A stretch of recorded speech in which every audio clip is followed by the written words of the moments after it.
This morning, an end is finally in sight after the longest government shutdown in U.S. history. In a late-night Sunday session on Capitol Hill, just enough Democrats voted to advance a Republican bill that would extend funding for the government through the end of January. Well, we did not get our key demand. We got a bunch of other things in there.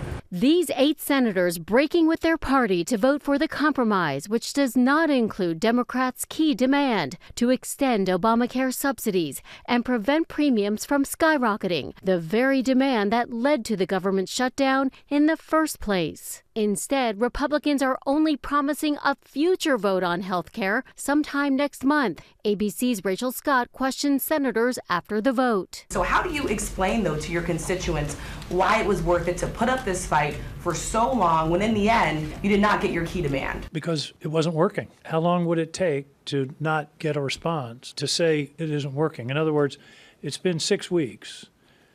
There's been the Republicans made it clear they weren't going to discuss the health care issue, the Affordable Care Act tax credits, until the shutdown was over. Last night's deal does not mean the government is open. Senators still have to finalize the bill, and the House still needs to approve it, a process that could take days. It's hard to try to depend on other people to help you. But the deal now provides imminent relief for the millions of people on SNAP food assistance going without benefits, and for air travelers dealing with thousands of flight cancellations because of unpaid air traffic controllers calling out sick. The Senate bill would also reverse firings made by the administration during the shutdown and provide back pay to furloughed workers. Still, some Democrats are frustrated that their party may have backed down too soon. I voted no just because I'm so pissed off. I'm just frustrated. Others say Democrats made progress by securing a vote on health care in the coming weeks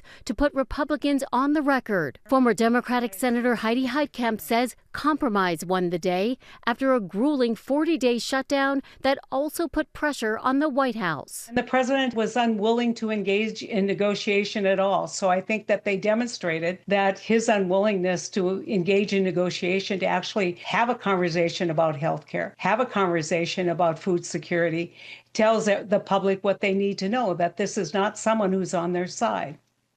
President Trump is now proposing Americans receive direct payments to buy health insurance coverage themselves rather than sending funds to insurance companies through Obamacare.